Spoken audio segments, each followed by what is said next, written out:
الرجيم بسم الله الرحمن الرحيم سبحانك لا علم لنا إلا ما علمتنا إنك أنت العليم الحكيم اللهم صل على محمد وعلى آل محمد كما صليت على إبراهيم وعلى آل إبراهيم إنك حميد مجيد اللهم بارك على محمد وعلى آل محمد كما باركت على إبراهيم وعلى آل إبراهيم إنك حميد مجيد اللهم صل وسلم وبارك على سيدنا مولانا محمد. بعد أعوذ بالله من الشيطان الرجيم بسم الله الرحمن الرحيم الذين ينقضون عهد الله من بعد ميثاقه ويقطعون ما أمر الله به أن يوصل ويفسدون في الأرض أولئك هم الخاسرون كيف تكفرون بالله وكنتم أمواتا فأحياكم ثم يميتكم ثم يحييكم ثم إليه ترجعون هو الذي خلق لكم ما في الأرض جميعا ثم استوى إلى السماء فسواهن 7 سماوات وهو بكل شيء عليم.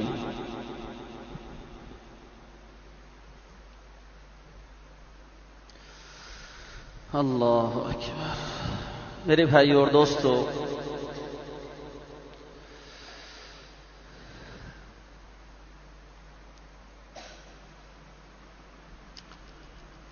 علامات فاسقین کا بیان ہے اس آیت پاک میں.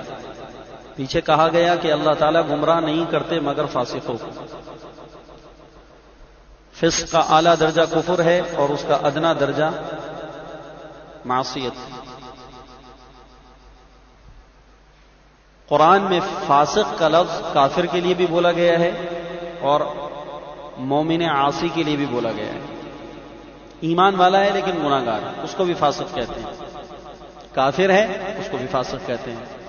تو آپ فرق کیسے کریں گے کہ یہاں پر فاسق سے مراد کافر ہے، یہاں فاسق سے مراد مومن عاصی ہے؟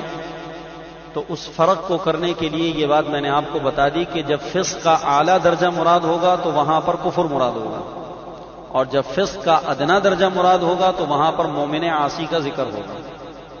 ٹھیک ہے؟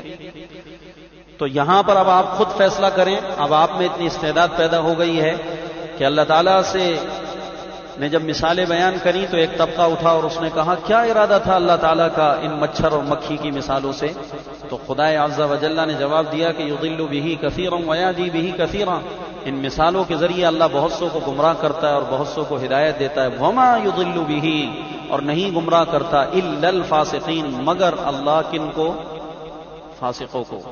تو یہاں پر فاسق سے مراد کون ہے؟ چونکہ پیچھے گمراہی کا ذکر آیا کہ گمراہ کر دیا ہے، تو یہاں پر فاسق سے مراد کافر ہے. فاسق سے مراد کافر ہے. تو فسق کا اعلیٰ درجہ مراد ہو گیا. اب جناب فاسق ہے کون؟ تو قرآن نے کہا کہ اس کی نشاندہی ہم کرتے ہیں کہ فاسق ہوتا کون ہے.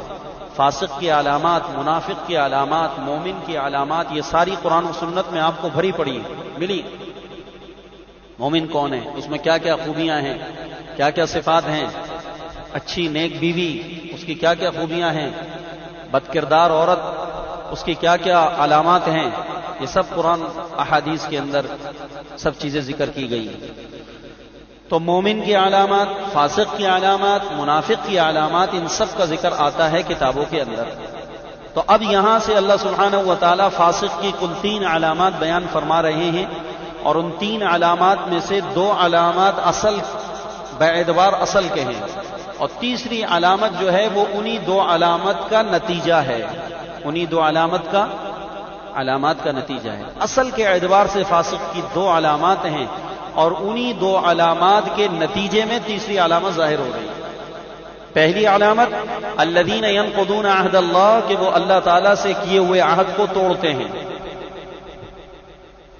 اللہ سے کیے ہوئے عہد، میثاق، اس کو توڑتے ہیں. دوسری علامت یقطعون ما امر اللہ، جن نعتوں کو، رشتوں کو اللہ تعالیٰ نے جوڑنے کا حکم دیا، ان نعتوں کو، رشتوں کو قطع کرتے ہیں، ان کو توڑتے ہیں. تو جب ان لوگوں نے یہ 2 کام کیے، اللہ تعالیٰ کے عہد کو توڑا، رشتے ناتوں کو توڑا، ان تعلقات کو توڑ دیا جو تعلق اللہ تعالیٰ کے ساتھ بندے کے ہیں. ایک تعلق وہ ہیں جو بین اللہ و بین العباد ہیں، بین العبد و بین الرب ہیں، اللہ تعالیٰ اور بندوں کے درمیان کا تعلق. ایک تعلق ہمارا وہ ہے اللہ تعالیٰ کا، ہمیں اللہ سے تعلق ہے اور اللہ کو ہم سے تعلق ہے کہ نہیں ہے؟ ہمیں اللہ سے محبت ہے اور ایک اللہ کو ہم سے محبت ہے.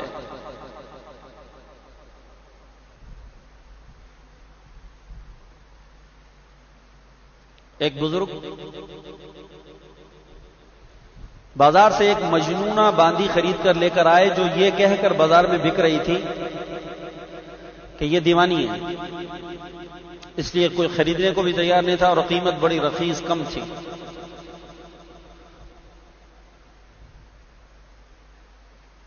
تو وہ بزرگ فرماتے ہیں کہ میں اس پر ترس کھا کر اس کو لے آیا خرید کے. اس کے بعد میں گھر لے آیا، اس سے کھانے کا پوچھا تو وہ کہتی ہے جو مالک کھلا دے. اس سے ٹھکانے کا پوچھا کہ تم گھر میں کہاں رہو گی؟ اس نے کہا جہاں مالک ٹھہرا دے. کیا پہننا پسند کرو گی؟ جو مالک پہنا دے. ہر بات میں اس کا ایک ہی جواب تھا. تو وہ بزرگ کہتے ہیں کہ میں نے سمجھ لیا کہ واقعی پاگل دیوانی کسی لڑکی کو لے کر آ گیا ہوں، متھے لگ گئی ہے. تو دق ہو کر یہ بزرگ اس باندی سے کہنے لگے کہ تیری اپنی بھی کوئی خواہش ہے؟ تو اس باندی نے ان بزرگ کو کہا کہ اگر میری اپنی کوئی خواہش ہوتی تو میں غلام کیوں ہوتی، آقا نہ بن جاتی. غلام تو کہتے ہی اس کو ہے جس کی اپنی کوئی مرضی نہ ہو، اور مرضی تو آقا کی چلتی ہے. میری اپنی کوئی مرضی ہو تو پھر میں باندی ہی کیوں کہلاتی، غلام کیوں کہلائے. یہ غلام کے بارے میں بھی واقعہ آتا ہے. ایک غلام نے اپنے مالک کو ایسی کہا تھا. فرماتے ہیں کہ میں نے ایک جگہ ایک ٹھکانہ اس کو دے دیا اور اس کے بعد اس کو وہاں آرام کے لیے. رات کے اندر میں اٹھا تو اس باندی کے رونے کی، آہو بکا کی، آنسوؤں کی آواز آ رہی اور وہ مصلی بچھا کر اللہ کے سامنے رو رہی اور رونے میں دعاؤں میں یہ کہہ رہی کہ اے اللہ مجھ کو اس محبت کی قسم جو تجھ کو مجھ سے ہے، میں تجھے اس محبت کی قسم دیتی ہوں جو تجھ کو مجھ سے ہے. جو محبت تجھ کو مجھ سے ہے، جو پیار تجھ کو مجھ سے ہے، میں اس کی تجھے واسطہ اور قسم دیتی ہوں. تو بزرگ فرماتے ہیں کہ میں نے فوراً اس کو ٹوک دیا دوران دعا. میں نے کہا کہ اللہ کی بندی اس طرح نہ کہے کہ جو محبت اللہ کو تجھ سے ہے، بلکہ یہ کہے کہ اے اللہ جو محبت مجھ کو تجھ سے ہے، جو محبت میں اس محبت کا تجھ کو واسطہ دیتی ہوں، جو محبت میرے دل میں رب تیری ہے، جو محبت میرے دل میں تیری ہے، میں تجھے اس محبت کا واسطہ دیتی ہوں. تو ایک دم وہ باندی جلال میں آ گئی اور وہ کہنے لگی کہ آقا خاموش ہو جاؤ، خاموش ہو جاؤ. اس رب کی قسم اگر اس اللہ کو مجھ سے محبت نہ ہوتی، اس اللہ کو اگر مجھ سے محبت نہ ہوتی تو وہ مجھے اس رات کے اندھیرے میں یوں اپنے سامنے نہ کھڑا کرتا اور تجھ کو بستر پر یوں نہ سلاتا. اور مجھ سے محبت ہے میرے رب کو جس کی وجہ سے اس اللہ نے اس رات کی تنہائی اور اندھیری کے اندر اپنے سامنے مجھے مصلی پہ کھڑا کر لیا ہے. بس اس کے بعد اس باندی نے اللہ کے سامنے آنسو بہائے اور کہنے لگی کہ اللہ میرا اور تیرا معاملہ راز کا معاملہ تھا، آج میرا یہ معاملہ کھل گیا ہے اور میرے یہ راز فاش ہو چکا ہے کہ میں تیرے سامنے کھڑی ہوں. اللہ میں اب دنیا میں جینا نہیں چاہتی، تو مجھے اٹھا لے. یہ کہہ کر اس نے ایک چیخ ماری اور مصلی پر مر گئی.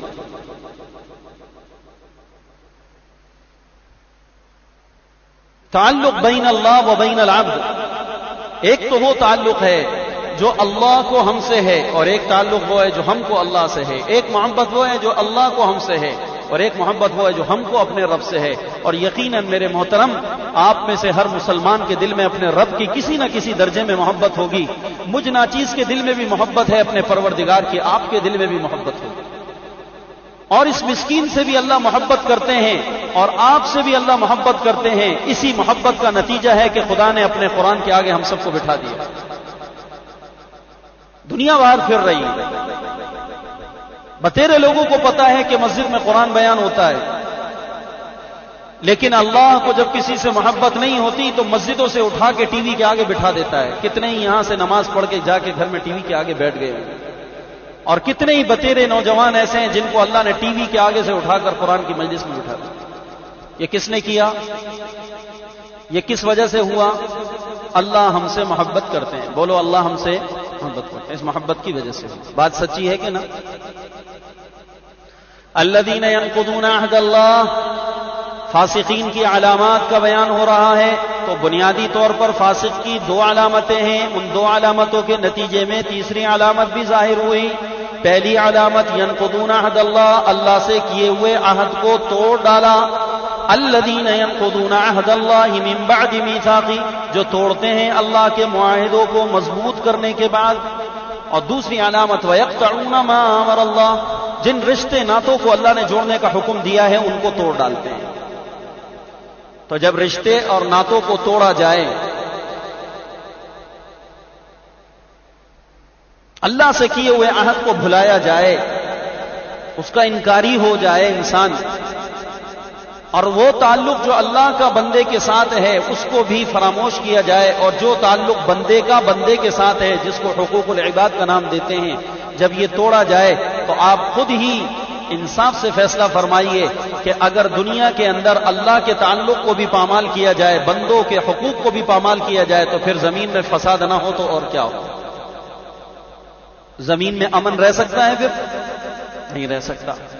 ظلم و ستم سے دنیا زمین بھر جائے گی. تو اب تیسری, بظاہراً تو وہ ایک علامت کے طور پہ, لیکن اصل کے اعتبار سے دو ہی علامت ہیں. ان دو علامتوں کے نتیجے میں تیسری ظاہر ہو رہی, وَيُفْسِدُونَ فِي الْأَرْضِ, کہ زمین میں فساد مچاتے ہیں, زمین میں فساد مچاتے ہیں. تو یہ فساد فی الارض, یہ دو بڑی نافرمانیوں کا نتیجہ ہے. الذین ینقضون عہد اللہ من بعد میثاقہ, دیکھیے فاسق کی پہلی علامت الذین ینقضون عہد اللہ, جو توڑتے ہیں اللہ کے معاہدوں کو مضبوط کرنے کے بعد, من بعد میثاقہ, مضبوط کرنے کے بعد, ویقطعون ما امر اللہ, اور جس کو اللہ نے فرمایا ملانے کو, ان چیزوں کو توڑتے ہیں, قطع کر دیتے ہیں, اور قطع کرتے ہیں ان چیزوں کو جس کو اللہ نے فرمایا ملانے کو. وَيُفْسِدُونَ فِي الْأَرْضِ, اور فساد کرتے ہیں زمین میں. أُولَٰئِكَ هُمُ الْخَاسِرُونَ, یہی لوگ خسارے میں پڑنے والے ہیں. خسارہ بھی آپ کو میں سمجھا دیتا ہوں انشاءاللہ. پہلے آپ اسی کو عہد کو سمجھیں. دیکھو میرے بھائیوں, عہد اس سے کیا مراد ہے؟ اکثر مفسرین تو اس طرف چلے گئے ہیں کہ اس عہد سے مراد وہ عہد ہے جو عالم ارواح نے, اللہ نے ہر مسلمان, ہر انسان, ہر آدم کے بچے سے لیا تھا. یہ عہد کہاں ہوا اور کب ہوا, اس کو بھی اپنے ذہن میں بٹھا لیں. تو اس کا ایک دو لفظوں میں آسان جواب یہ ہے کہ یہ عہد ہوا ہے وادی نعیم, جو عرفات کا میدان ہے اس کے ساتھ ایک بڑی وادی ہے, بلکہ عرفات کے میدان ہی میں یہ وادی ہے, وادی نعیم کے نام سے اس جگہ پر یہ عہد ہوا تھا. کب ہوا تھا؟ جب اللہ نے جنت سے آدم علیہ السلام کو دنیا میں بھیجا. تو جب دنیا میں تشریف لے آئے تو اللہ سبحانہ و تعالیٰ نے اس وقت ان کی تمام ذریت سے عہد لیا, تو وقت اور جگہ متعین ہو گئی. اکثر مفسرین رحمہم اللہ کا یہ کہنا ہے کہ یہ عہد, اس کا مقام اور اس کا وقت یہ ہے کہ وادی نعیم میں ہوئی, اور جنت سے نکل جانے کے بعد جب دنیا میں تشریف لائے ہیں تو عرفات کے میدان کے اندر, وادی نعیم کے اندر یہ عہد ہوا ہے آدم کی ذریت سے علیہم السلام.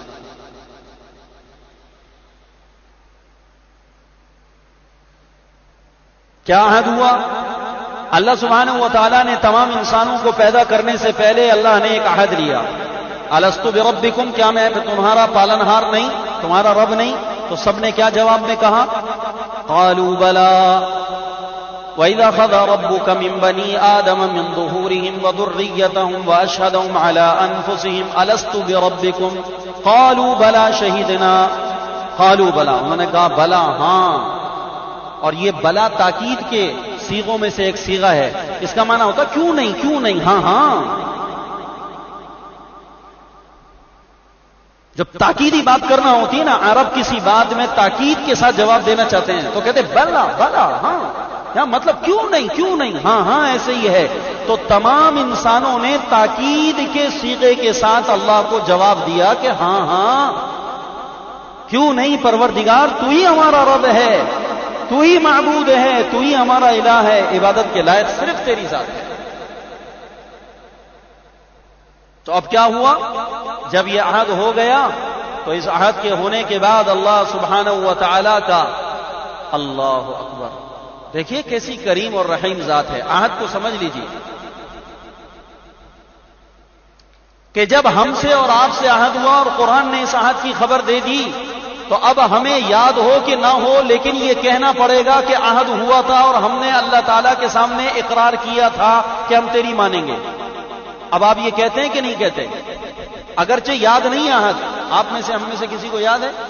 لیکن اسی دنیا میں اللہ کے بعض نیک بندے ایسے ہیں جن کو الستو بربکم والا عہد یاد ہے، جس میں حضرت ذنون مصری رحمہ اللہ فرماتے ہیں کہ مجھے آج تک وہ عہد یاد ہے جب عالم ارواح نے اللہ نے میری روح سے لیا تھا اور مجھ سے کہا تھا کہ الستو بربکم، اے مصری کیا میں تیرا رب نہیں ہوں؟ تو میں نے اللہ سے کہا تھا ہاں ہاں.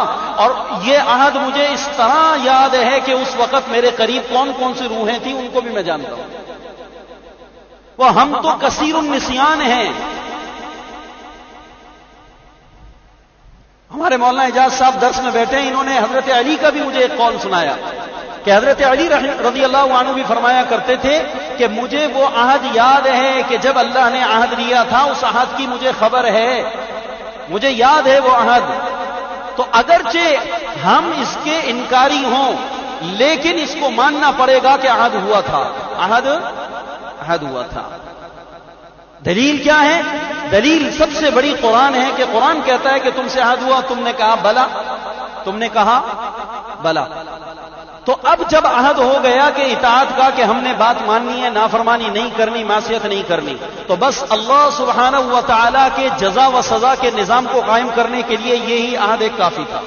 یہی ایک عہد.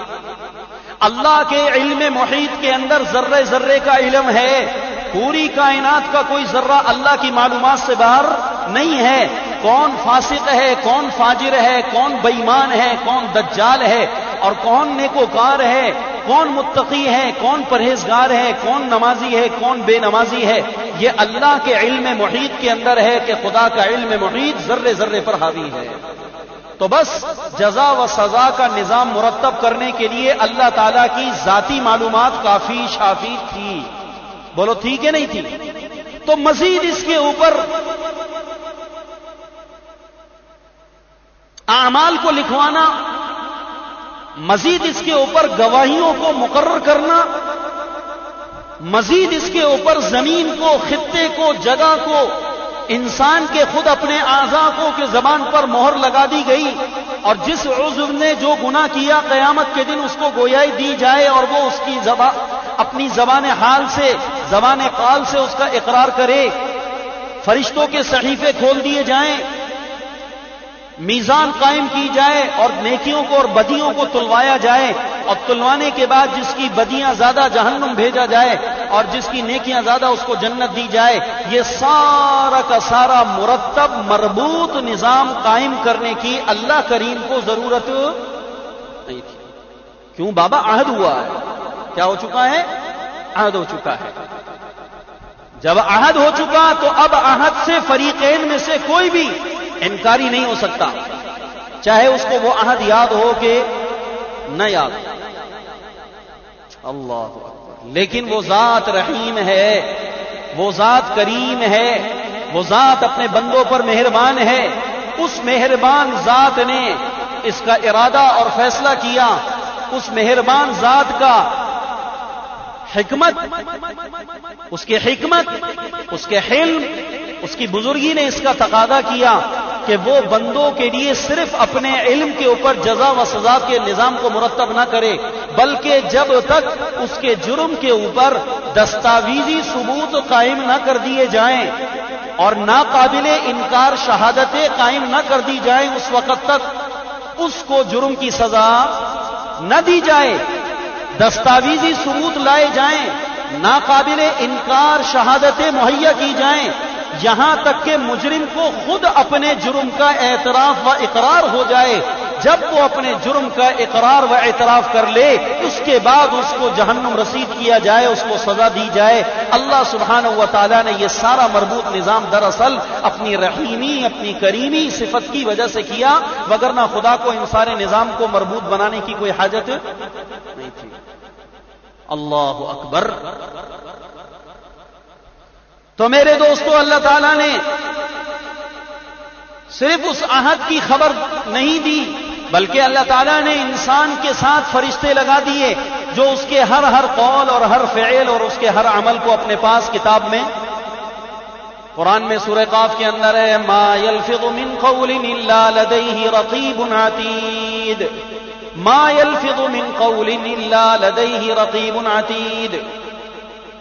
تمہاری زبان سے جو بھی لفظ نکلتا ہے، ہمارے لکھنے والے نگران فرشتے اس کو اپنے پاس لکھ لیتے ہیں، درج کر لیتے ہیں۔ ما یلفظ من قول الا لدیہ رقیب عتید، تمہاری زبان سے جو لفظ بھی نکلے گا اس کو لکھنے والے فرشتے لکھ لیں گے۔ دوسری جگہ فرمایا کل صغیر وکبیر مستطر، سورۃ القمر، کل صغیر وکبیر مستطر، ان المتقین فی جنات ونہر فی مقعد صدق عند ملیک مقتدر۔ ہر چھوٹی بڑی بات تمہاری، ہر چھوٹا بڑا عمل تمہارا کتاب میں، نوشتے میں لکھا ہوا ہے، بابا لکھی ہوئی بات ہے۔ تو اللہ تعالیٰ نے نظام بنایا، اب فرشتے ہمارے سارے اعمال پر گواہ ہیں اور وہ سب کچھ لکھ رہے ہیں۔ پھر زمین کے جس عمل پر، جس خطے پہ جو عمل کیا، زمین نے اس عمل کو کیا کر لیا؟ تصویر کی شکل میں گویا کو اس کو اپنے پاس محفوظ کر لیا، وہ عمل زمین کے اس خطے میں محفوظ ہو گیا۔ آپ نے اس مسجد میں سجدہ کیا، آپ کا اس سجدہ اس مسجد کی زمین نے محفوظ کر لیا۔ آپ نے بیت اللہ میں سجدہ کیا، بیت اللہ نے، اس لیے حدیث میں آتا ہے، حضور نے فرمایا اللہ اکبر، جناب رسول پاک صلی اللہ علیہ وسلم نے فرمایا کہ جب کوئی مسلمان تصدیق ایمان کے ساتھ، تصدیق قلبی کے ساتھ بیت اللہ میں جا کر حجر اسود کو بوسہ دیتا ہے تو یہ حجر اسود اس بوسہ دینے والے کو پہچانتا ہے۔ حضرت عمر آ گئے اور آ کر حجر اسود کے سامنے کھڑے ہو کے کہنے لگے، یا حجر انک حجر لا تنفع ولا تضر ولولا انی رأیت رسول اللہ صلی اللہ علیہ وسلم یقبلک ما قبلتک۔ اے حجر، تو حجر ہے، پتھر ہے، نہ نفع دے سکتا ہے نہ نقصان دے سکتا ہے۔ اگر میں نے محمد عربی کو، اپنے پیغمبر کو تیرا بوسہ لیتے ہوئے نہ دیکھا ہوتا تو خدا کی قسم عمر تیرا بوسہ، اور بوسہ لینے سے یہ نہ سمجھنا کوئی تو بزرگ بن گیا اور ہم تجھے کوئی نافع اور ضار سمجھتے ہیں۔ اللہ کی شان، حضرت عمر رضی اللہ عنہ کی یہ تقریر ہو رہی تھی اور حضرت علی ساتھ کھڑے تھے۔ جب حضرت عمر فارغ ہو گئے، حضرت عمر نے کہا کہ حضرت یہ پتھر نفع اور نقصان دونوں دیتا ہے۔ آپ کہتے ہیں کہ یہ پتھر ہے، نفع اور نقصان نہیں دیتا، نہ پتھر ہے لیکن نفع بھی دیتا ہے، نقصان بھی دیتا ہے۔ عمر نے کہا علی کیسے نفع و نقصان دیتا ہے؟ کہا میں نے نبی کریم صلی اللہ علیہ وسلم سے سنا کہ قیامت کے دن اللہ تعالیٰ حجر اسود کو 2 آنکھیں عطا کرے گا اور 2 ہونٹ عطا کرے گا، اور یہ اپنی ان آنکھوں سے ہر اس مسلمان کو جس نے آ کر تصدیق ایمان کے ساتھ اس کا بوسہ دیا ہوگا، یہ اس کو پہچان کر اللہ کی بارگاہ میں سفارش کرے گا اپنے ہونٹوں سے کہ اللہ، اس حاجی نے میرا بوسہ لیا تھا، میری سفارش پر اس کو جنت دے۔ دیکھو جی، نفع پہنچا۔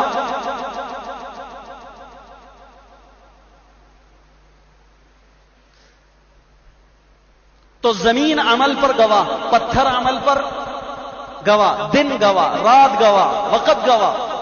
اب یہ ساری گواہیاں بڑھتی چلی جا رہی ہیں۔ تو اللہ سبحانہ و تعالیٰ نے ایک مربوط نظام بنایا، تو خدا کا یہ ایک عجیب نظام ہے۔ اب پھر اس کے اوپر اللہ سبحانہ و تعالیٰ کی طرف سے قیامت کے دن ناقابل انکار شہادتیں لائی جا رہی ہیں، اس لیے کہ بہت سے مجرم قیامت کے دن اپنے جرم پر تکذیب کریں گے اور کہیں گے ہم نے تو یہ نہیں کیا۔ تو اللہ تعالیٰ پھر قیامت کے دن ان کے جرم کو ثابت کرنے کے لیے ان کے نوشتے دکھائے گا، اللہ سبحانہ و تعالیٰ ان پر گواہیاں لائے گا۔ تو ساری ان سب چیزوں کے باوجود بھی جب وہ انکاری ہوگا تو اللہ تعالیٰ آخر میں ایک گواہی ان پر ایسی قائم کرے گا کہ وہ اس کا انکار نہ کر سکیں گے، اور جس کو سورہ یاسین نے قرآن میں ذکر کیا، الیوم نختم علی افواہہم وتکلمنا ایدیہم وتشہد ارجلہم بما کانوا یکسبون۔ قیامت کے دن ان کے منہ پر مہر لگائی جائے گی اور ان کے بدن کے اعضاء گواہی دیں گے کہ ان اعضاء سے یہ گناہ ہوا، یہ کام ہوا۔ تو جب وہ دیکھے گا تو قرآن نے کہا فاعترفوا بذنبہم فسحقا لاصحاب السعیر، تو بلا آخر مجرم، جرم کرنے والا اپنے جرم کا اعتراف کر لے گا، اپنے جرم کا اعتراف کر لے گا کہ واقعی مجھ سے جرم ہوا اور جرم میرا ثابت ہو گیا۔ تو دستاویزی شہادتیں بھی آ گئیں، ناقابل انکار شہادتیں بھی آ گئیں، اعضاء بھی گواہ بن گئے، زمین بھی گواہ بن گئی، آسمان بھی گواہ بن گیا، اور موسم بھی گواہ بن گیا، دن بھی گواہ بن گیا، رات بھی گواہ بن گئی، ہاتھ بھی گواہ بن گیا، پیر بھی گواہ بن گیا، آنکھیں بھی گواہ بن گئی، سب کی سب گواہیاں پوری ہو گئیں۔ تو اب اس کے بعد اللہ رب کریم ان کو جہنم میں بھیجے گا۔ تو اللہ تعالیٰ کی طرف سے کسی بھی انسان کے اوپر کوئی ظلم، دیکھو بھائی، اللہ اکبر، بھائی بات سمجھ میں آ رہی ہے؟ مشکل تو نہیں پڑ رہی؟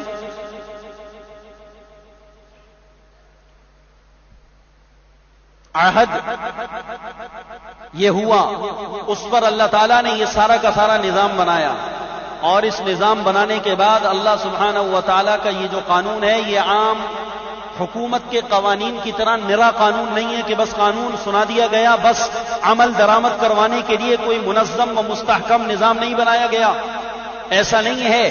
مزید در شفقت اپنے بندوں پر کہ اللہ تعالیٰ نے یہ سب کچھ ہمیں بتا دیا، اور ایک قانون، نرا قانون ہمیں نہیں بتایا گیا، بلکہ اللہ تعالیٰ نے انسان کو سزاؤں سے بچنے کے لیے کہ یہ جرم کا یہ سزا کا مستحق نہ ہو جائے، اس کے لیے بھی اللہ نے پھر ایک غیبی نظام چلایا، اس کے لیے بھی اللہ نے ایک غیبی، بلا تشبیہ، اللہ پاک تشبیہ سے پاک ہیں، بلا تشبیہ، ایک مثال دے کر بات کو سمجھانا چاہوں گا۔ اللہ تشبیہ سے پاک ہیں، اللہ مثال سے پاک ہیں، ممثل سے پاک ہیں۔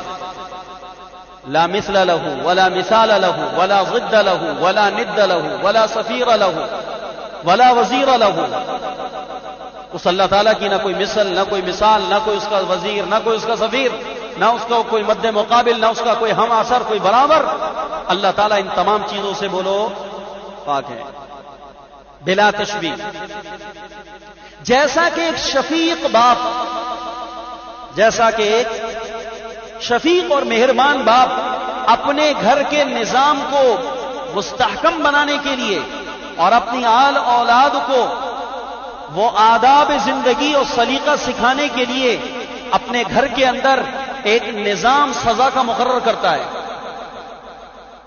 ایک نظام سزا کا، کہ خبردار اگر کسی بچے نے، فلانے بچے نے اگر یہ کیا تو اس کو یہ سزا دی جائے گی، یہ کام کیا تو یہ سزا دی جائے گی، یہ کام کیا تو یہ سزا دی جائے گی۔ ایک شفیق باپ اپنے گھر کے ماحول کو درست کرنے کے لیے اور اپنے بچوں کو بگاڑ سے بچانے کے لیے وہ اپنے گھر کے اندر ایک نظام مرتب کرتا ہے، جس کے ذریعے سے اپنے بچوں کو تعلیم و آداب اور سلیقہ سکھانا مقصود ہوتا ہے۔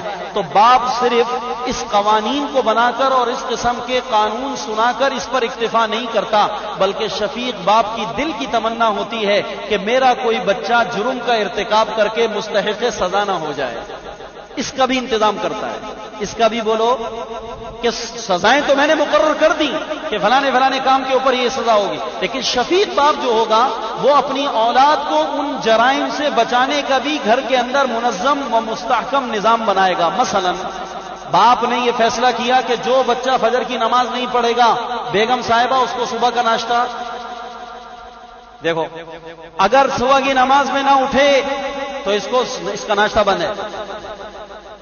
تو اب باپ صرف اسی قانون کو سنانے پر اکتفا کرتا ہے، یا شفیق باپ اس کا بھی اہتمام کرتا ہے کہ میرے بچہ سزا کا مستحق نہ ہو؟ تو شفیق باپ کیا کرے گا میرے دوستو کہ وہ اگر اپنے بچے کے لیے سزا مقرر کرے گا تو اس کی بھی کوشش کرے گا کہ میں اپنے بچے کو فجر میں اٹھا لوں۔ بولو کرے گا کہ نہیں کرے گا؟ یا صرف قانون سنا دیا؟ جی بیگم صاحبہ کے پہلو میں جا کے کہے گا دیکھو ذرا خیال کرنا، مجھے بھی اٹھا دینا، بچوں کو بھی اٹھانا، کہیں ایسا نہ ہو کہ بچے نماز سے رہ جائیں تو میری بات خراب ہوگی، پھر ان کا ناشتہ بند ہوگا تو مجھے بھی تکلیف ہوگی، مجھے بھی۔ ہائے ہائے سبحان اللہ، کہو سبحان اللہ۔ اللہ کیسے مہربان، بلا تشبیہ عرض کر رہا ہوں، اللہ مثال سے، تشبیہ سے پاک ہے۔ اللہ کی محبتیں اپنے بندوں اور بندیوں کے ساتھ ایک ماں اور ایک باپ کی 70 محبتوں سے بڑھ کر اللہ کی محبت ہے، تو نرا قانون عام حکومتوں کی طرح میرے رب نے بیان نہیں کر دیا خدا کی قسم، بلکہ اللہ تعالیٰ نے ان قانون کے نفاذ کے لیے ایسا منظم و مستحکم نظام بنایا کہ کوئی بندہ بھی خدا کا، کوئی بندی خدا کی وہ جرم کا ارتکاب کر کے مستحق سزا نہ ہو جائے، اس کا انتظام بھی اللہ کر رہے ہیں، اس کا انتظام بھی اللہ کر رہے ہیں۔ تو شفیق باپ نے قانون بنا دیا، تو اب وہ اپنے بچوں کو اٹھانے کا اہتمام کرے گا، خود بھی اٹھے گا اور پھر اپنے بچے کو جا کر اٹھائے گا، اٹھانے کے لیے تدبیریں اختیار کرے گا، پنکھا بند کر دے گا، لائٹ جلا دے گا، پانی لے کر آئے گا، اپنے بچے کے منہ پر چھینٹا مارے گا، بیٹا بیٹا کہہ کر کبھی اس کے پیر پکڑے گا، بیٹا بیٹا کہہ کے کبھی اس کے گال تھپکے گا، بیٹا بیٹا کہہ کے کبھی اس کے سر کے بالوں میں انگلیاں پھیرے گا، اور بیٹا بیٹا کہہ کر اس کو کروٹ ادھر ادھر دے گا، اور کسی طرح کوشش کرے گا کہ میرا بچہ اٹھ جائے اور میرا بچہ اٹھ کر نماز پڑھ لے۔ ایک شفیق باپ نے اپنے گھر کے اندر ایک نظام بنایا کہ میرے گھر کا بچہ اسکول جانے سے نہ رہ جائے، تو وہ اس کا بھی اہتمام کرے گا وین آنے سے پہلے میرا بچہ ناشتہ کر کے تیار ہو جائے، یا صرف یہ آرڈر کر دیا کہ اگر اسکول نہیں گیا تو خیر نہیں، بس اس پر کافی ہے یا کچھ اور بھی کرنا پڑتا ہے؟ اماں جاگ رہی ہے، صبح صبح ناشتہ تیار کر رہی ہے، اور جناب رات ہی کے اندر واشنگ مشین لگا کر بچوں کے کپڑے دھو رہی ہے کہ صبح میرے بچوں نے مدرسے جانا ہے۔ ابھی میں نے مغرب کے بعد ہماری بیگم صاحبہ نے مجھ سے کہا صبح بچوں کو اسکول بھیجنا ہے، واشنگ مشین اٹھا کے گیلری میں رکھنی ہے، تو خاتون کے ساتھ میں نے مل کر وہ مشین اٹھوا کر ان کو کپڑے دھونے کے لیے کپڑے دھونے کی جگہ پر رکھ دی۔ کل جانا ہے اور اہتمام ماں باپ آج کر رہے ہیں، کپڑے دھل جائیں گے، صبح سے پہلے سوکھ جائیں گے، استری بھی ہوگا، سب کچھ ہو رہا ہے۔ شفیق باپ اپنے بچوں کو صرف سزا کا قانون نہیں سناتا بلکہ سزا سے بچانے کے طریقہ کار بھی۔ او میرے رب نے کہا الست بربکم، کیا میں تمہارا پروردگار نہیں؟ سب نے کہا قالوا بلا، رب ہمارے آپ ہی ہیں، بے شک آپ ہمارے پروردگار ہیں۔ بس یہ ایک قانون سنا دیا نہیں گیا، بلکہ اللہ کی شفقت، مہربانی، اس رب کی رحمت نے تقاضا کیا کہ میرا بندہ کثیر النسیان ہے، بھول کا عادی ہے، بھلکڑ ہے، بھلکڑ ہے یہ بندہ، یہ اس وعدے کو بھول جائے گا، اس عہد کو بھول جائے گا، تو اس کو یاد دہانی کرنے کے لیے اس رب نے اس دنیا کے اندر 1,24,000 پیغمبر علیہم الصلوات و تسلیمات کا سلسلہ جاری فرمایا، اور ایسے پے در پے رسولوں کو بھیجا کہ قرآن نے دعویٰ کر دیا کہ ثم ارسلنا رسلنا تترا 18ویں پارے میں سورۃ المؤمنون میں کہ اللہ نے کہا ہم نے تو رسولوں کی پوری قطار باندھی ہے کہ رسول کے پیچھے رسول، رسول بعد الرسل، رسول بعد الرسل، نبی بعد النبی، نبی بعد النبی، نبی بعد النبی، یہ سلسلہ چلتا رہا کہ نبی کے بعد نبی ہے، رسول کے بعد رسول ہے، یہ سارا ثم ارسلنا رسلنا تترا، پے در پہ رسول آ رہے ہیں، کیا کر رہے ہیں؟ بندوں کو وہ بھولا ہوا وعدہ یاد دلا رہے ہیں۔ ارے بندو، اللہ سے کوئی وعدہ کیا تھا، اللہ سے وعدہ کیا تھا، تم نے یہ کہا تھا کہ وہ رب ہے، ہم اس کی انکاری نہیں ہوں گے، اس کی نافرمانی نہیں کریں گے۔ پھر اللہ تعالیٰ نے مزید مہربانی فرمائی، صرف رسولوں کے بھیجنے پر اکتفا نہیں فرمایا بلکہ مزید برائے اتمام حجت کے لیے اللہ نے اور مہربانی کا معاملہ کیا کہ رسولوں کے ذریعے اللہ نے کتابیں بھی اتار دی۔ رسولوں کے ذریعے ان کتابوں کو خود اٹھا کر پڑھ لو، ان کتابوں میں لکھا ہے، یہ سب کچھ ہوا ہے، تو بندے کو پھر مزید یاد دہانی کرانے کے لیے۔ اور پھر اللہ کی شان یہ کہ چونکہ محمد عربی تاجدار مدینہ کو آخری رسول بنایا گیا، تو قیامت تک آنے والی حضور کی امت کہیں یہ نہ کہہ بیٹھے کہ ہمارے پاس کوئی یاد دہانی کروانے والا نہیں آیا، تو اللہ نے حضور کی امت کے اندر حضور کی نیابت میں امت کے علماء کو ذمہ ڈال دی کہ جو نبی یاد دہانی کراتا رہا، اس نبی کی امت کے علماء بھی اپنی اپنی قوموں کو اپنے علاقے میں وہ پیغام یاد دلاتے ہیں۔ ہزاروں علماء پیدا کر دیے، لاکھوں علماء پیدا کر دیے، ہر دور کے اندر ہزاروں لاکھوں کی تعداد کے اندر امت کا مجموعہ تیار کر دیا، جن کو علم و ہنر سے مالا مال کر دیا، جن کو قرآن و سنت کے الفاظ عطا کر دیے اور قرآن و سنت کی تشریحات عطا کر دی۔ اب وہ کیا کر رہے ہیں؟ وہ یہ کر رہے ہیں کہ اپنی اپنی قوموں کے اندر اپنی قوموں کو اللہ تعالیٰ سے کیا ہوا وعدہ یاد دلا کر ان کو اعمال صالحہ کی رغبت دلا رہے ہیں۔ بولو کہ ہو رہا ہے کہ نہیں ہو رہا؟ تو قیامت تک کا ایک نظام مربوط اللہ نے بنا دیا۔ تو اس سے یہ پتا چلا کہ رب نہیں چاہتا کہ میرا کوئی بندہ جہنم میں جائے، اس سے یہ پتا چلا کہ رب نہیں چاہتا کہ میرا کوئی بندہ جہنم میں جائے. اور اس سے یہ پتا چلا کہ اللہ یہ چاہتے ہیں کہ میرا کوئی بندہ بھی مستحق سزا نہ. سزا کا قانون بنانا اس وجہ سے ہے تاکہ انسان میں خوف رہے. سزا کا قانون بنانا اس وجہ سے ہے کہ تاکہ بندے میں، لیکن مقصود یہ نہیں ہوتا کہ سزا کا قانون اس لیے بنایا گیا کہ لازمی لاگو ہو، لازمی اس کو مرتب ہو، وہ قانون لاگو ہو، مرتب ہو، اس قانون پر عمل درآمد ہو. نہ، یہ تو قانون صرف بندوں کو خوف زدہ کرنے کے لیے، دھمکانے کے لیے، سہمانے کے لیے ہوتا ہے، وگرنہ اصل نظام تو اس بات کا تقاضا کر رہا ہوتا ہے کہ کوئی آدمی بھی جرم کا ارتکاب کر کے مستحق سزا نہیں ہونا چاہیے. تو اب جناب جب اتنا بڑا انتظام ہو گیا سارا کا سارا کہ اللہ تعالیٰ سے وعدہ ہو گیا، تو اس عہد کے اندر یہ ساری چیزیں دیکھو. اس کے ضمن میں ایک اور قیمتی بات بتاتا ہوں، انشاءاللہ کام آئے. عہد کا ایک دوسرا نام ہے بیعت. بیعت بزرگوں کے ہاتھوں پہ جو بیعت ہوتی ہے، بیعت. عہد کا دوسرا نام بیعت ہے. بیعت بھی دراصل ایک عہد ہے. بیعت بھی دراصل ایک عہد ہے. تو گویا کہ ہم نے اللہ سے جو یہ عہد کیا تھا، یہ عہد کرنا ایک معنی کے اعتبار سے اللہ کے ہاتھ پر بیعت ہے.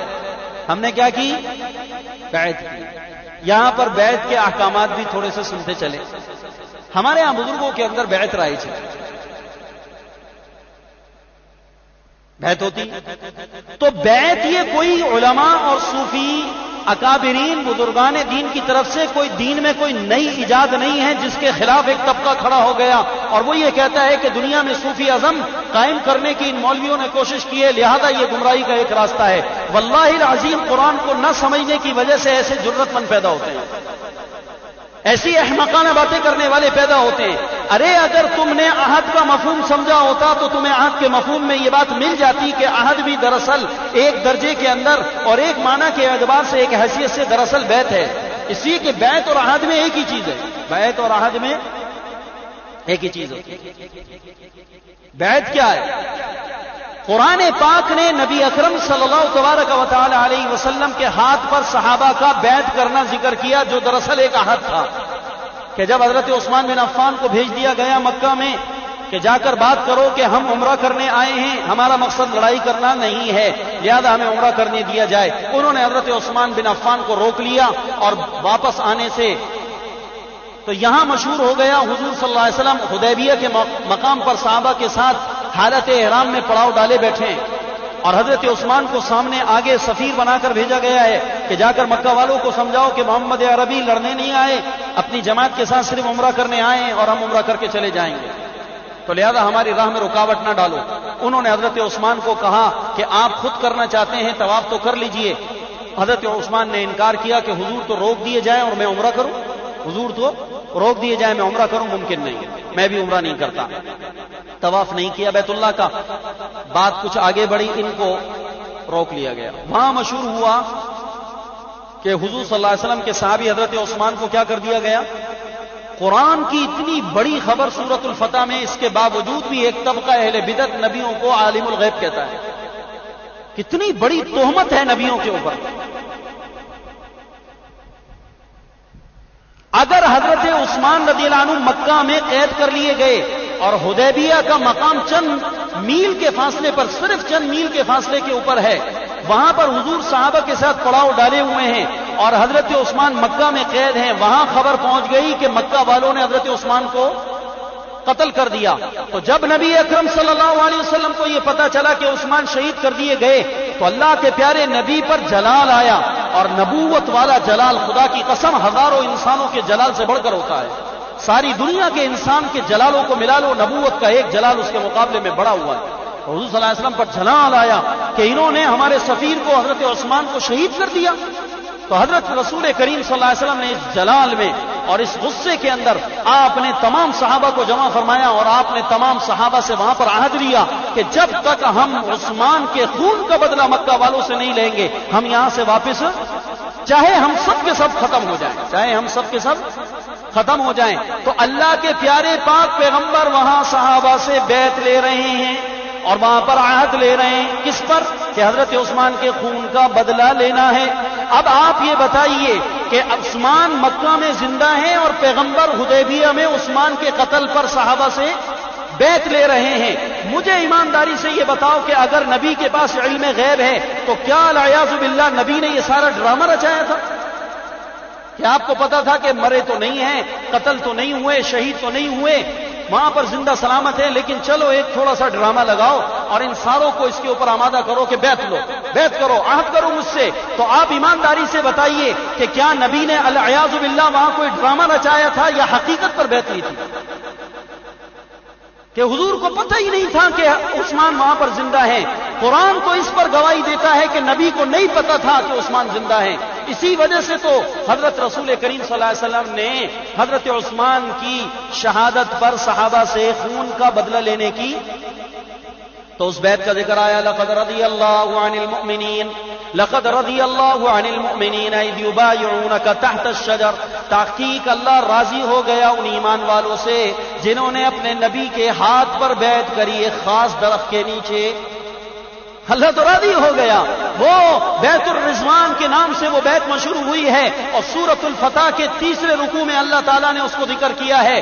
ارے عقل کے اندھو، علم کی ناواقفیت کی وجہ سے امت کو اور انسانیت کو گمراہ کرنے والوں، ذرا قرآن کا درد دل کے ساتھ اور علم کی آنکھوں کے ساتھ اپنے دل کے اندھے پن کو بند کر کے ذرا قرآن کا مطالعہ کرو تو قرآن بتائے گا کہ علام الغیوب صرف اللہ کی ذات ہے.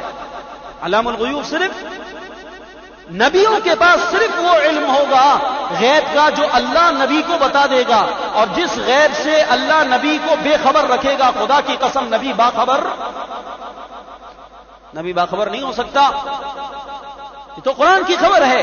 تو میرے بھائیوں، حضور پاک صلی اللہ تبارک و تعالی علیہ وسلم نے صحابہ سے اس موقع پر بیعت لی، عہد لیا. تو بیعت اور عہد ایک ہی معنی کے اندر اس کا مفہوم تقریباً ایک ہی نکلتا ہے.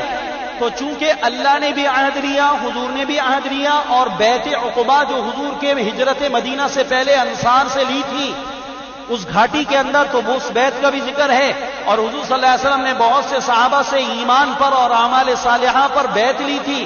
تو ہمارے ہاں صوفیہ اکرام کے ہاں، مشائخین کے ہاں، بزرگوں کے ہاں، علماء کے ہاں جو بیعت کا یہ سلسلہ ہے، یہ دراصل بیعت کا سلسلہ سنت اللہ اور سنت الانبیاء ہے. سنت اللہ اور اسی وجہ سے اس بیعت کے اندر وہ قوت اور طاقت موجود ہے کہ چونکہ یہ سنت اللہ اور سنت الانبیاء ہے، اسی وجہ سے بیعت کے اندر اللہ تعالیٰ نے وہ قوت اور طاقت رکھی ہے کہ جس کے ذریعے سے انسان کے اندر عمل پر کھڑے ہونے کی طاقت بڑھ جاتی ہے. بیعت کرنے کے بعد انسان کے اندر عمل کرنے کی قوت بڑھ جاتی ہے. یہ بیعت اسی وجہ سے اس کے اندر یہ فائدہ اور اثر رکھا ہوا ہے. اس بیعت کی تشریح کے بعد یہ بات بھی آپ لوگوں پر واضح ہو گئی ہوگی کہ ہمارے ہاں جہلا میں، ہمارے ہاں ناواقف کار عوام کے اندر جو بیعت کا ایک مروجہ طریقہ معروف ہے کہ بس جناب پیر کے ہاتھ پر ہاتھ رکھ دو، اور پیر کے ہاتھ پر ہاتھ رکھنے کو بیعت کہہ کر اس کو مدار نجات تصور کرتے ہیں، اس کو راہ نجات تصور کرتے ہیں. تو اس سے یہ پتہ چلا کہ اس طرح کی بیعت کرنا سراسر جہالت ہے، نادانی اور بے وقوفی ہے. بیعت تو دراصل ایک عہد کا نام ہے، اور وہ عہد یہ ہے کہ ہم اس بات کے بعد کبھی بھی خلاف ورزی نہیں کریں گے. تو اگر کوئی آدمی اپنے پیر کے ہاتھ پر بیعت کرے اور صرف پیر کے ہاتھ میں ہاتھ دینے کو وہ نجات کا ذریعہ اور سبب سمجھے تو یہ سراسر جہالت ہے. یہ سراسر. اور بابا ہمارے یہاں سے بھی بعض ہمارے نمازی مرید بنے ہوئے کسی کے فجر کی نماز تک میں نہیں آتے. کیا شیخ نے یہی تعلیم دی تھی کہ گھر میں پڑے سوتے رہو، رات کے 2 بجے تک خوش گپیاں کرو اور فجر کی نماز قضا کرو؟ کیا شیخ کے ہاتھ پر آپ نے اسی الفاظ کے ساتھ بیعت کی تھی کہ ہم فجر کی نماز نہیں پڑھیں گے؟ اور کیا شیخ نے آپ سے اس بات کے اوپر بیعت کر لی تھی کہ آپ فجر کی نماز نہ پڑھیں تب بھی آپ میرے مرید ہیں؟ اللہ کی قسم ایسا نہیں ہو سکتا. کوئی بھی پیر اپنے مریدوں کو فرائض کے ادائیگی میں کوتاہی کی اجازت. تو ہمارے ہاں جہالت ہے کہ پیروں کے ہاتھ پر فقط ہاتھ رکھنے کو نجات کا مدار سمجھتے ہیں اور بڑے فاخرانہ انداز کے اندر کہتے ہیں حضرت ہم فلانے کے مرید ہیں، فلانے کے، جھوٹ بھی بولتا ہے، دغا بھی کرتا ہے، معاملات بھی خراب ہیں، نماز میں بھی غائب ہے، نمازوں کا بھی اہتمام نہیں ہے، ساری چیزیں گڑبڑ، 2 نمبر سارے کام ہو رہے ہیں، اور ہیں حضرت کے، جی حضرت کے مرید، اور نسبت کر رہے ہیں، ارے ہماری تو فلانے حضرت سے نسبت ہے، ہم تو فلانے حضرت کے، ہم نے تو فلانے حضرت سے بیعت کی ہوئی ہے، اور فلانے حضرت. تو عوام کے اندر جو بیعت کا یہ جاہلانہ طریقہ رائج ہو چکا ہے کہ پیر کے ہاتھ پر ہاتھ رکھ دینے کو نجات کا ذریعہ سمجھتے ہیں، تو یاد رکھیے کہ یہ بات سراسر جہالت پر مبنی ہے. بیعت کا فائدہ تو میرے دوستو اس وقت ہوگا کہ جب اس کی باتوں پر مکمل عمل درآمد ہوگا. بیعت کا فائدہ کب ہوگا؟ جب اس کی، اسی کو تو قرآن بیان کر رہا ہے. اللہ کہہ رہے ہیں وَإِذَا أَخَذَ رَبُّكَ مِن بَنِي آدَمَ مِن ظُهُورِهِمْ ذُرِّيَّتَهُمْ وَأَشْهَدَهُمْ عَلَىٰ أَنفُسِهِمْ أَلَسْتُ بِرَبِّكُمْ قَالُوا بَلَىٰ. عہد لیا تم سے کہ تم دنیا میں جا کر اللہ کی نافرمانی نہیں کرو گے. تو اگر خالی ہاتھ پر ہاتھ رکھ دینا مدار نجات ہوتا تو آپ میں اور ہم میں کون سا ایسا ہے جس نے اپنے پروردگار سے عالم ارواح میں بیعت نہیں کری؟ تو ہم سب بھی نجات دہندہ ہیں. نماز پڑھیں کہ نہ پڑھیں نجات دہندہ ہو گئے کہ نہیں ہو گئے؟ اس لیے کہ خالی بیعت کا نام، اور بیعت بھی ہم نے کس ذات پر کری کہ جس ذات کا کوئی ثانی نہیں ہے، جس ذات کا کوئی، حضور صلی اللہ علیہ وسلم بیعت لے رہے ہیں تو حضور بھی صحابہ سے ان باتوں پر بیعت لیا کرتے تھے. اوہو قرآن پاک بہت کچھ بیان کرتا ہے میرے دوستو. آپ کہیں گے کہ مولوی صاحب اپنے موضوع سے ہٹ رہے ہیں.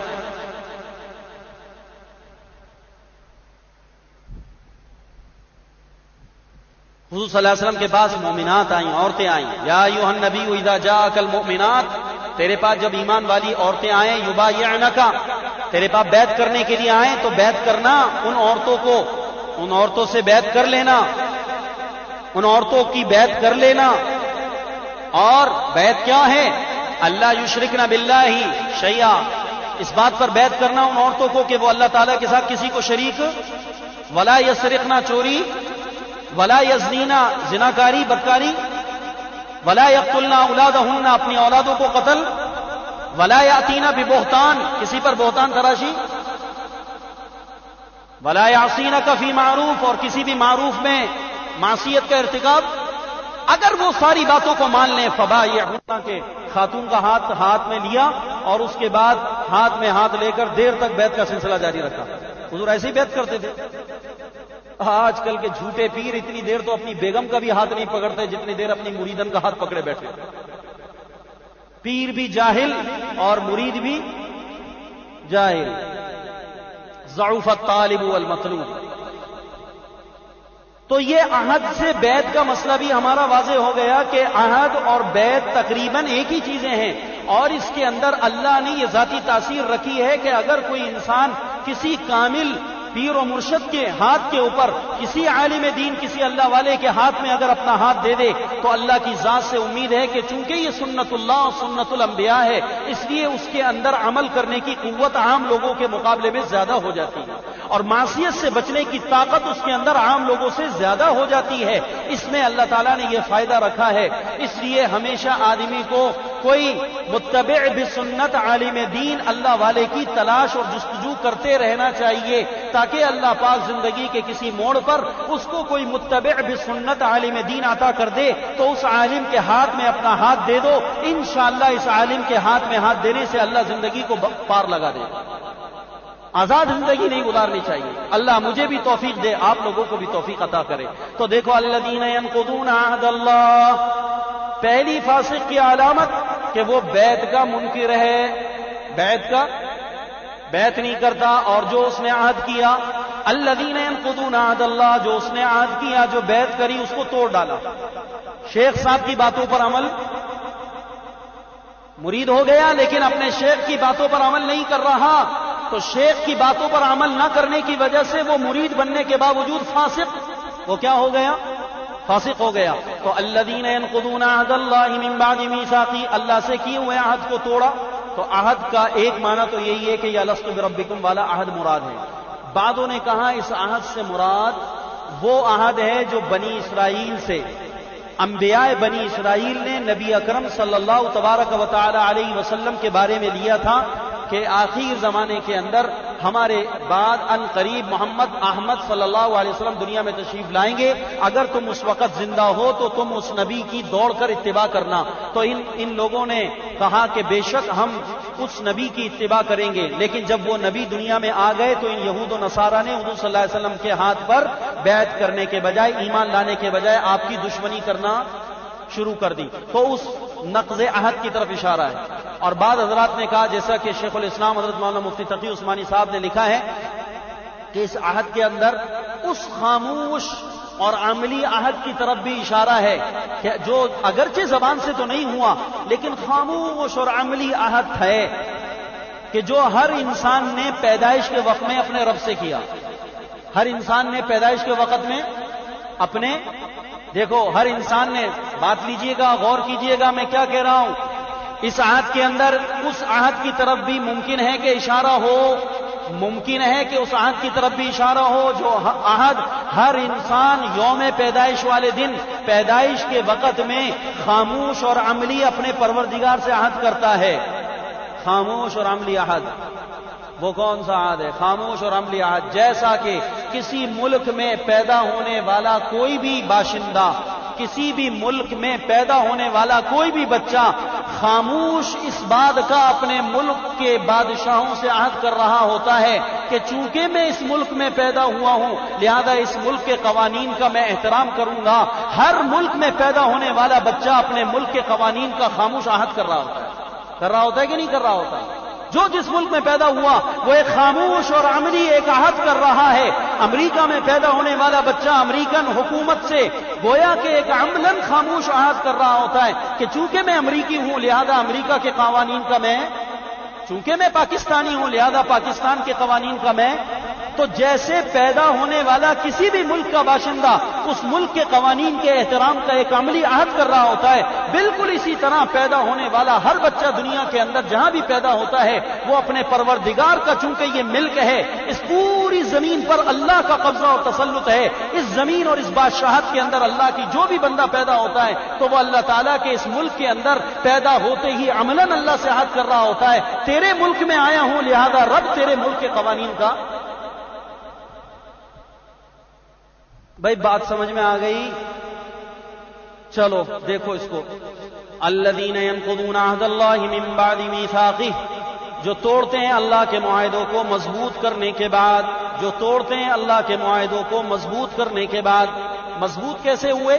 کہ اللہ تعالیٰ نے مہربانی فرمائی کہ اللہ تعالیٰ نے اس عہد کو یاد دلانے کے لیے جو معاہدہ ہوا تھا اس کو یاد دلانے کے لیے اللہ نے نبیوں کے سلسلے کو اور نبیوں کے ذریعے سے وہ عہد یاد دلایا۔ جب یاد دلایا تو پھر بھولا ہوا سبق یاد آ گیا، دوبارہ عہد کر لیا کہ ہاں ہم ایسا کریں گے۔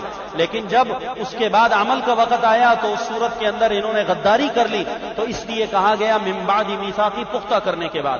وَيَقْطَعُونَ مَا أَمَرَ اللَّهُ بِهِ أَن يُوصَلَ وَيَقْطَعُونَ مَا أَمَرَ اللَّهُ بِهِ أَن يُوصَلَ، اور جس کو اللہ تعالیٰ نے ملانے کو کہا اس کو توڑ ڈالا، ان کو قطع کر دیا۔ میں نے آج کے درس کے اندر دو باتیں آپ کے سامنے رکھنا تھی، ایک عذاب قبر کی بات کی تھی، ہے تو یہ بھی مفصل معاملہ، کیف تکفرون باللہ وکنتم امواتا کے اندر اس آیت پاک کے اندر یہ مسئلہ کھڑا ہے کہ اس میں چونکہ دو اموات اور دو احیاء کا ذکر ہے، دو موتوں کا اور دو زندگیوں کا ذکر ہے، تو اس لیے بعض منکرین عذاب قبر نے یہاں سے استدلال کیا ہے کہ چونکہ ایک حیات وہ ہے جو انسان کو دنیا میں ملی ہے اور ایک حیات وہ ہے جو انسان کو مرنے کے بعد روز قیامت ملے گی، لہذا درمیان کے اندر کسی حیات کا کوئی تذکرہ نہیں، لہذا عذاب قبر بھی ثابت۔ قرآن کی آیت تو یہ کہتی ہے کہ دو موتیں ہیں اور دو زندگیاں ہیں، اور ان دو زندگیوں میں ایک دنیا کی زندگی اور ایک عالم آخرت کی زندگی، لہذا دو زندگیوں کا اور دو موتوں کا ذکر کیا۔ ایک موت وہ جو پیدائش سے پہلے بے جان نطفہ، اور ایک موت وہ جو دنیا میں آنے کے بعد مر گیا، روح نکل گئی تو قبر میں پڑا ہے، اس موت کا تذکرہ۔ تو دو موتیں اور دو زندگی، یہاں پر یہ عذاب قبر کا مسئلہ کھڑا ہے، اس کو بھی انشاءاللہ واضح کرنا ہے۔ اس لیے چونکہ وقت ہمارا تقریباً ہو چکا ہے پورا گھنٹہ، اس لیے اس بات کو میں انشاءاللہ آئندہ 10 کے اندر نقل کر دوں گا، بعد کو آپ نے آپس کے تکرار کے ذریعے سے محفوظ کرنا ہے. جن بھائیوں کے حافظے کمزور ہیں تو وہ بے شک کیسٹ لے لیا کرے وہ بھائی عارف سے, اور اس کو سن کر پورے ہفتے آپ اس سبق کو دہرا کر, اللہ کی ذات سے امید ہے کہ وہ آپ کو محفوظ ہو جائے گا. تو ابھی صرف اسی کو سمجھ لیجیے. وَيَقْطَعُونَ مَا أَمَرَ اللَّهُ بِهِ أَن يُوصَلَ, اور اللہ تعالیٰ نے جن چیزوں کو جوڑنے کو کہا اس کو قطع کرتے ہیں. تعلقات ربانی, اللہ تعالیٰ کے تعلقات کو توڑ رہے ہیں. اللہ تعالیٰ نے جن تعلقات کو جوڑنے کا حکم دیا اس کو توڑ رہے ہیں, رشتے ناطے توڑ رہے ہیں. اب یہ کتنا بڑا جرم ہے کہ اس کی وجہ سے فساد فی الارض لازم آیا.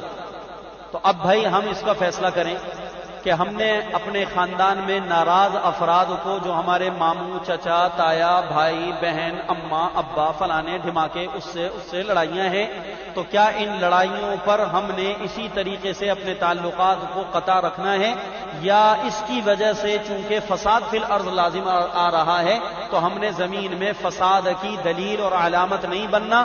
اس لیے ہم اس کا طے کر مجمع اٹھے کہ انشاءاللہ ہمارے خاندان میں جو ناراض افراد ہیں آج ہی کوئی ہم حسن تدبیر ایسی اختیار کریں گے اور جا کر انشاءاللہ ان کو منائیں گے. چونکہ تعلقات کو کاٹ دینا یہ علامت کس کی ہے؟ فاسق کی. اور فاسق سے مراد یہاں کون ہے؟ کافر ہے. کافر لوگوں کے تعلقات ٹوٹے پھوٹے ہوتے ہیں, ایمان والا اپنے تعلقات کو توڑ پھوڑ کر نہیں رکھتا.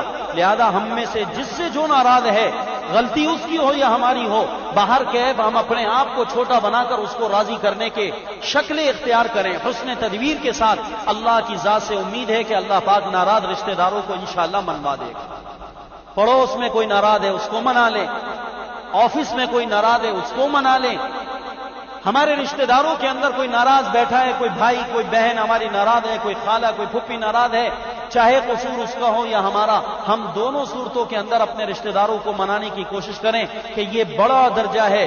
حدیث پاک کے اندر اس کی بڑی تاکید آتی ہے, بہت تاکید آتی ہے کہ اپنے تعلقات کو استوا رکھو, اللہ اور اپنے درمیان کے تعلقات کو بھی درست کرو, اور بندوں کے درمیان کے اندر جو تمہارا تعلق ہے اس کو بھی تم استوا اور برابر کرو, تاکہ تمہارے اعمال قیامت کے دن اللہ تعالیٰ کی بارگاہ میں نجات کا سبب بن جائیں.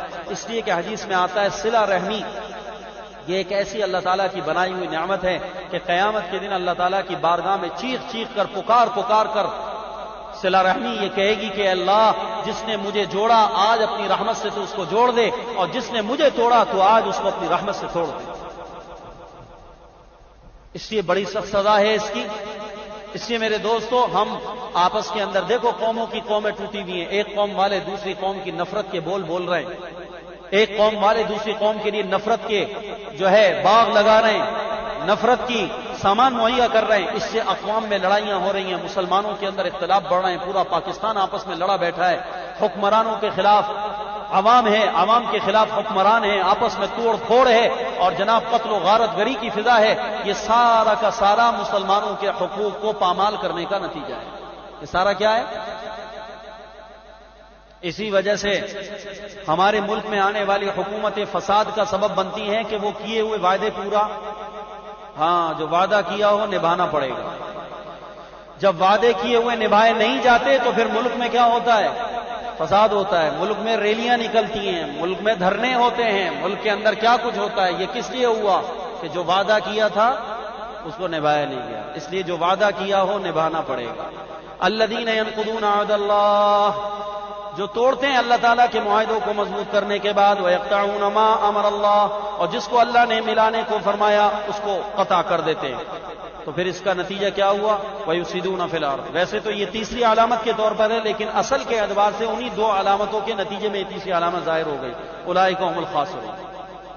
خاسر, ناکام, ٹوٹے میں پڑنے والا. وہ بھائی ناکام ہو گیا, خسارے میں چلا گیا, نقصان ہو گیا. تو نقصان کس کو کہتے ہیں؟ دیکھو نقصان کی دو شکلیں ہوتی ہیں. ایک نقصان کی شکل یہ ہوتی ہے کہ آدمی نے مال لگایا تھا نفع کمانے کے لیے, مال لگایا تھا نفع کمانے کے لیے, ٹھیک ہے, مال لگایا تھا نفع کمانے کے لیے, تو اس کو جو نفع کمانے کے لیے مال لگایا تھا وہ نفع اس کو حاصل نہیں ہوا. اس کو بھی کیا کہتے ہیں کہ اس کو نقصان ہو گیا, اس کو نقصان ہو گیا. اور ایک تجارت میں وہ ہوتا ہے کہ مال لگایا تھا نفع کمانے کے لیے, نفع بھی نہ ملا اور اصل راس المال بھی. تجارت کے اندر یہ دو قسم کے نقصان معروف ہیں. بھائی ہم نے ₹1,00,000 لگائے تھے کہ ہمیں 1,00,000 سے 2,00,000 بن جائیں گے, 1,50,000 بن جائیں گے. تو ہم نے محنت بھی کری, کوشش کری, لیکن وہ 1,50,000 نہیں بنے. لیکن ہمارا اصل رأس المال نقصان میں جانے سے محفوظ ہو گیا, بچ گیا, نفع نہیں ہوا. تو یہ بھی کاروبار کا کیا ہے؟ نقصان. اور ایک آدمی نے ₹1,00,000 لگائے اور اس کے بعد لگائے تھے 2,00,000 بنانے کے لیے. ایسا بڑا خسارہ اور نقصان ہوا کہ وہ نفع تو کیا آتا, جو اصل 1,00,000 تھے وہ بھی کیا ہو گئے, وہ بھی کھا گئی قوم. اور آج کل تو ایسا دھوکہ بہت زیادہ ہو رہا ہے, آج کل ایسا دھوکہ بہت زیادہ ہو رہا ہے. تو خاسر, خسارہ, خسارے کے اندر بڑا خسارہ یہ ہے. آپ خود بتائیے کہ ان دونوں خاسرین میں, خسارہ پانے والوں میں بڑا خسارہ کس کو ہوا؟ جس کو نفع نہیں ملا یا جس کا اصل مال بھی؟ اور اللہ نے کافروں کے متعلق کہا اولئک هم الخاسرون, یہ خسارہ پانے والے ہیں. خسارہ پانے والے کیسے؟ کہ دنیا میں آئے تھے اور دنیا کی زندگی ملی تھی, اس لیے دی تھی کہ اس سے آخرت کو کما لیں. دنیا کی زندگی اس لیے دی تھی کہ اس سے کیا کما لیں؟ آخرت کو کما لیں. اللہ نے یہ زندگی اور یہ سانس اس لیے دیے کہ آخرت کما لو. وہ بابا آخرت تو کیا کماتے, دنیا کی یہ زندگی بھی خدا کی نافرمانی کی وجہ سے اور اللہ کو ناراض کرنے کی وجہ سے برباد کر بیٹھے کہ اللہ نے آخرت کا سکھ اور چین تو چھینا ہی چھینا تھا. اللہ نے غضبناک ہو کر ان بے ایمانوں سے دنیا کا سکھ اور چین بھی چھین لیا. اولئک هم الخاسرون. آئے تھے آخرت کی تجارت کرنے کے لیے, آخرت کا نفع کمانے کے لیے, اور اللہ تعالیٰ نے یہ مال دیا تھا, یہ لو چھوٹی زندگی, اس سے بڑی زندگی ملے گی, یہ لو ₹1,00,000 اس سے 10,00,000 ملیں گے. تو اللہ تعالیٰ نے یہ دیے تھے کہ آخرت کی زندگی کما لو, آخرت کا محل اور آخرت کی تجارت کر لو. وہ تجارت تو کیا ملتی, آخرت اور جنت کے محل کے کیا حقدار ہوتے. جو دنیا کے گھر ہیں وہ بھی تباہ ہو گئے کہ اللہ کو اتنا ناراض کیا کہ خدا نے ایسا زلزلہ بھیجا کہ سارا شہر ہی سماستی سے جی. آخرت کا گھر تو کیا ملتا ہے, یہاں کا بنگلہ بھی ختم. کیا ہوا, عذاب آ گیا, زلزلہ آ گیا. مولوی صاحب کیوں آیا؟ مولوی صاحب نے تحقیق کر کے قرآن و سنت کی خبر دی کہ اس بستی والے اللہ کے نافرمان ہو گئے تھے. اللہ کو جلال آیا, اللہ کی غیرت نے, جلال نے, اللہ نے یہ فیصلہ کیا کہ ان شہروں کو, آباد شہروں کو برباد کر دینا ہے, ان کے تمام نظام کو درم برم کر دینا ہے. تو اللہ نے دنیا بھی خراب کر دی اور آخرت بھی, جس کو کیا کہتے ہیں, نہ وصال ملا. کیا ہے وہ شعر جی؟ نہ خدا ملا نہ وصال صنم, نہ ادھر کے رہے, نہ خدا ملا نہ وصال صنم, نہ ادھر کے رہے نہ ادھر کے رہے. اولئک هم الخاسرون. ایسا نقصان ہوا کہ اصل سے بھی ہاتھ دھو بیٹھے, دنیا کی زندگی بھی ہاتھ سے چلی گئی, کیونکہ اللہ کے نافرمان ہو گئے. نافرمان ہونے کی وجہ سے اللہ تعالیٰ نے اپنے شیروں میں سے ایک شیر ان پر مسلط کر دیا. وہ مجاہد زمانہ کھڑا ہوا اور اس نے آ کر اس بے ایمان کی گردن اڑا دی. اور وہ کفر کا سرغنہ جب اللہ تعالیٰ کے شیر کے مقابلے میں آیا تو خدا کے شیر نے اس بے ایمان کافر کی گردن اڑا دی. نہ ابو جہل کو آخرت کی سرداری ملی, نہ ابو جہل کو دنیا کی سرداری ملی. دنیا کی سرداری بھی ان بچوں کے ہاتھوں نظر ہو گئی. تو اصل راس المال بھی کیا ہو گیا؟ اولئک هم الخاسرون. یہ لوگ خسارہ پانے والے. تو دیکھو یہ زبردست خسارہ ہے کہ نہیں. اللہ تعالی ہم سب مسلمانوں کی اس طرح کے خسارے سے بھی حفاظت فرمائے اور اللہ تعالیٰ اس خسارے سے بھی حفاظت فرمائے جس میں نفع حاصل نہ ہو. تو میرے دوستو, ہم دنیا میں آخرت کی تجارت کرنے کے واسطے آئے ہیں. اس لیے ہم نے اس زندگی سے, اس سرمایے سے جو اس وقت ہماری سانسوں کی شکل میں موجود ہے, اس سے ہم نے کیا کرنا ہے؟ آخرت کی تجارت کرنی ہے اور آخرت کے نفع کو کمانا ہے. انشاءاللہ ثم انشاءاللہ یہ تھوڑا لگائیے, آخرت میں بہت ملے گا. روپیہ بچائیے, کل کام آئے گا. اور لگا ہوا ہے نیشنل بینک آف پاکستان, اتنا بڑا نازم آباد پہ بورڈ لگا ہے, ایک چاند تارا کر کے ایک بڑا سا سکہ بنایا, اس کو نیچے لکھا ہے روپیہ بچائیے, کل کام آئے گا. آج اپنی زندگیوں کی میرے جوانوں حفاظت کر لو. اللہ اس ختم ہونے والی جوانی کی حفاظت کے بدلے میں نہ ختم ہونے والی جوانی آپ شبابوں کو انشاءاللہ عطا کرے. بڑے بہترین مزے ہوں گے انشاءاللہ. ٹھیک ہے جی. آیت سجدہ اگر سبق یاد کرتے بار بار پڑھی جائے, ایک مجلس میں اگر بیٹھ کے پڑھ رہے ہیں تو آخر میں ایک ہی سجدہ کافی ہے. اور اگر مجلسیں تبدیل کر رہے ہیں, کبھی یہاں بیٹھ کے پڑھی, پھر اس کے بعد وہاں سے اٹھ کے وہاں چلے گئے, جو جتنی مجلسیں بدلتی رہیں گی اتنا ہو. 4 ساتھی ہیں مولانا اسم شیخو پوری کے درس میں مغرب کے بعد جاتے ہیں. ان کی یہ رائے ہے کہ عصر کے بعد درس کر لیا جائے. عصر کے بعد کا وقت یار تھوڑا وقت ہے، اس لیے بڑا مشکل ہے۔ میں ایک درس میں بسم اللہ سے آ رہا ہوں۔ اتوار کا درس کا ٹائم مغرب سے عشاء کا بالکل درست ہے۔ عشاء کی نماز مدنی مسجد کی طرح 1 گھنٹہ لیٹ پڑھائی جائے، مرکز کی طرح یہ کہہ رہے ہیں۔ 1 گھنٹہ تو بہت زیادہ ہو جائے گا۔ فی الحال تو ابھی ہم عشاء کے بعد ہی چلا رہے ہیں، اس کا وقت تبدیل کریں گے تو میں نے چونکہ اور ساتھیوں سے بھی رائے کی ہے، مستورات کی رائے بھی میرے پاس جمع ہوئی ہیں، تو ان تمام رائےوں کے اندر خلاصہ یہی ہے کہ عشاء کے بجائے اگر وقت بدلنا ہے تو مغرب کے بعد کا وقت رکھ لیا جائے۔ مغرب کے بعد کا وقت چونکہ اس کے اندر ساتھیوں کو زیادہ سہولت ہے بنسبت عصر کے بعد یا ظہر کے بعد کی۔ مستورات کو ظہر کے بعد آنے میں دشواری زیادہ ہے، تو بہرحال ابھی تو ہم اپنا وقت تبدیل نہیں کر رہے ہیں، آگے جیسے ضرورت محسوس ہوگی تو پھر انشاءاللہ اس کا باقاعدہ اعلان کر دیا جائے گا۔ یا ربنا لك الحمد كما ينبغي لجلال وجهك ولعظيم سلطانك، اللهم لا نحصي ثناء عليك أنت كما أثنيت على نفسك، اللهم صل وسلم وبارك على سيدنا ومولانا محمد. ربنا تقبل منا إنك أنت السميع العليم وتب علينا إنك أنت التواب الرحيم، وصلى الله تعالى على خير خلقه سيدنا ومولانا محمد وعلى آله وأصحابه أجمعين، آمين برحمتك يا أرحم الراحمين. السلام عليكم ورحمة الله وبركاته.